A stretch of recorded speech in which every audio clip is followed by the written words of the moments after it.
тарбияда проблемалар чечүү жолдорунун бири ата эне тарбиядагы мындай бир көзгө басар чоң негизги нерсенин бири жумшактык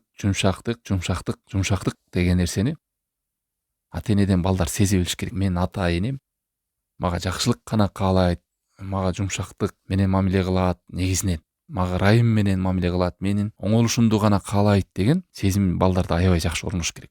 Кээ бир учурда Аллах сактасын ата эне ачуу калтырып калганда ушундай сөз, заар сөздөрдү сүйлөйт же катуу мамиле кылат. Аны көргөн бала кыз ойлойт да, мени жаман көрөт окшойт булар депчи.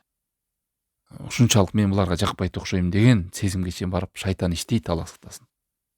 Жаман ойлорду өрүп жанат. Кээ бирөө суицид болуп 15, 16, 17 жашта өлүп кетип аткандар, ыза болуп асынып калгандар, үйүнөн качып жок болуп кеткендер таппай башка жака. Же ата энеси менен мамиле такыр өчүп, кээ бирлер үйү турса башка бирөөнүн үйүндө жашап жүргөндөр бар. Студент кезинде немеден эмес ал, ошол мамилесинен, корстугунан, оройлугунан, заар сөзүнөн ошол ата энеге болгон мындай бир немеси өчүп калган да, сезимдери.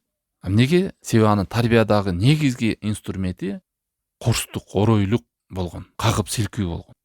Эгер ушул нерсе мындай чоңураак балдарга корстук, оройлук деген грубость, ата эне катуулук мамиле көп көйнөп калса, негизги нерсе ушул таасири чоң болуп калса балдарга тарбияда ушуну көбүрөөк колдоно турган болсо, бул проблема, Аллах сактасын.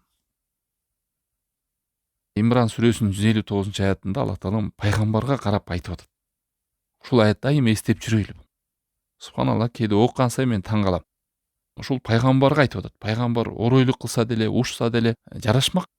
Ал бизге караганда, өзүбүздүн жаныбызга караганда пайгамбар алейхиссалату вассалам күйүмдүү. Ошол сахабаларга болсо периштелерди көргөн, пайгамбарды көргөн, ошончо муъжизаларды көргөн, ошол доордо жашап туруп Аллах Таалам айтып атат: "Эй Мухаммад, эгерде сен аларга жумшак, ырайымың төгүп, жакшы мамиле кылбаганыңда, же орой болуп калганыңда, аларга орой мамиле кылганыңда, катуу жүрөк менен мамиле кылганыңда, алар сенен качып кетмек, айланаңдан таппай калмаксың" деп атат. Ошон үчүн сен аларды кечире билгин, аларга кечирим сурагын, керек болсо иштериңде кеңешкин деген. Аятты алымдар угуп, субханалла, силер ата эне бар, пайгамбардан дагы мээримдүү боло албайт. Пайгамбардан дагы өтүп кете албайт да мамиледе. Мындай чыккан сахабалар пайгамбарды кандай жакшы көргөн. Биз балдар ата энени жакшы көргөндөрдөн катуу сүйгөн да, белгилүү бул.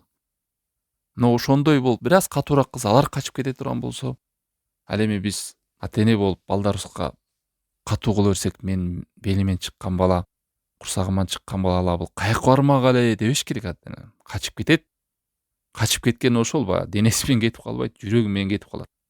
Көзү менен кетет, сени көрбөйт. Кулагы менен кетет, сени укпайт. Сезим менен кетет, сени сезбейт. Болду, ушул да качканы. Сенин сөзүңдүн таасири бербейт. Сенде айбат деген калбайт деген сөз. Болду ушул. Денеси менен өмүр бою жанында жашаса да, Аллах сактасын, таасириң жок сенин. Денең бар, бирок чындыгында жоксуң ада. Ал башка жакта жашап атат.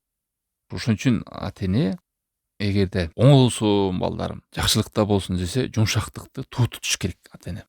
Балдар сезе билиш керек. Ата энем жумшак. Кээде ушуп койсоңуз деле билет сиздин жумшагыңызды, жүрөгүңүздө жакшылык каалаганыңызды билет. Ошол нерсени сезе билиш керек. Бирок ошондой болсо деле пайгамбар алейхиссалату вассалам толук жумшактык кыла албастан болгон. Катуулук жери бар, катуулук кыла турган жери болгон. Керек болсо жазалаган, белгилүү түрмөгө түшө турган, колун кесиле турган, керек болсо жандай кээ бир сахабалар менен туура эмес мамилелерди шариаттагы эреже менен күйөөсү болуп зына кылган, же аялы болуп туруп зына кылгандарды ташпаранга алынгандар болгон. Бирок ошонун өзүндө, жазанын үстүндө деле жумшактыкты сезген да, жумшактык мамиле кылган. Кээде биз жазалайм деп төм эле ызырланып, нервтенип, контролдо албай, оозубузга ээ боло албай, муундарыбыз калчылдап, баланы жеп кое тургандай кылып мамиле кылса, бул жок жумшактык бул жерде. Бул коркот өзүндө эмес бул. Болду, ортодо мамиле кетет аласыз. Пайгамбар алейхиссалату вассалам ташпаранга алып атса да кээ бир адамдар Аллахтын наалаты болсун, кандай жаман адам дегенде пайгамбар алейхиссалату вассалам тыйган да, сүйлөбө сен мындай сөздү. Жаза берип атса да, билесиңби, бул Аллахты жана Аллахтын элчисин жакшы көрөт. Ушу жакшы көргөн үчүн келип, иман менен келип катасын айтып атат, мойнуна алып атат. Эгерде мунун тобосун азыр ушу Мадинадагы бөлө турган болсо, ошого чейин жетмек дейм да. Мадинадагы ушу 70 адамга чейин ушунчалык тобосу чынчыл дегенди билдирет.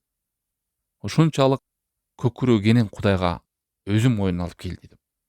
Ошон үчүн силер бир тууганыңарды бузулуп кетишине шайтанга жардам бербегиле дейт. Кээде ата эне өзү жардам берет балдарга. Өлүп калышына Аллах сактасын, жанатип суицид болгондор, качып кетишине же шайтанга дос болуп кетишине. Же жаман адамдарга барып сырын айтып, кеп кеңеш алып, анан алардын бузуку багыттарын алып, ата энеден алыстап кетишке ата эне өзү жардам берет. Кантип жардам берет? Жанагы жогоруда айткан сөздөрүбүз менен.